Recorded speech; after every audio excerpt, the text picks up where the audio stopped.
It's Trial Tuesday once again, and today's topic is holiday travel, especially when you're traveling out of state. Attorney David Aylor is here with all of his legal wisdom, as always. A lot of people hitting the roads right now. Absolutely, starting today and moving forward.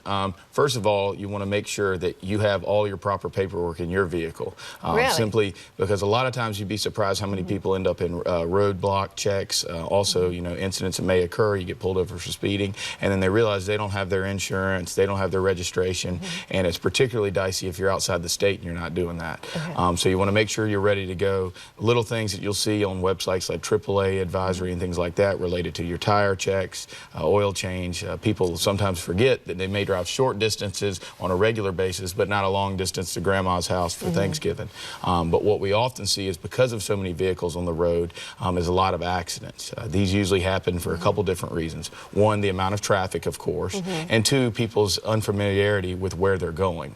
You know, and then ultimately what you see happen there is some serious actions, and even all the way up to death, particularly on our highways. So you need your paperwork, obviously, registration, insurance information.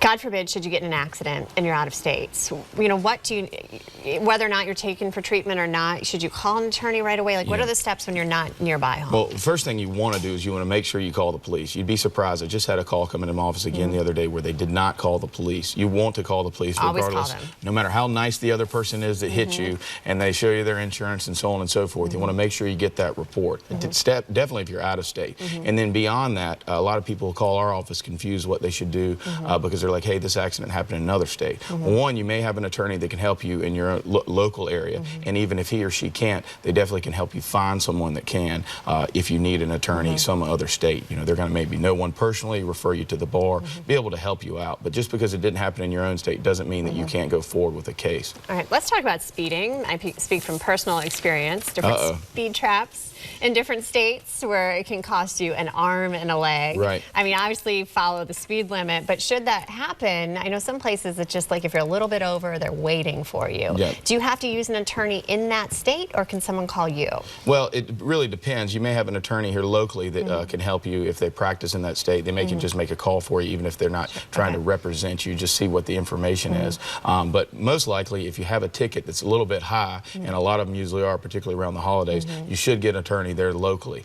You may be able to find one online, or again, just get someone to reference you one, because you'd be surprised how many people don't realize that just because they got a ticket out of state, that it still absolutely affect their insurance here in the state of South Carolina. Do you see that, a lot of that after the holidays? You definitely do. You see people that are in a hurry because of traffic. You see people that have gone the wrong direction, got distracted maybe, or just not paid attention because, again, they're not familiar with the roads, the speed change, and then there they are walking right into it. Do we need to know anything in particular about air travel?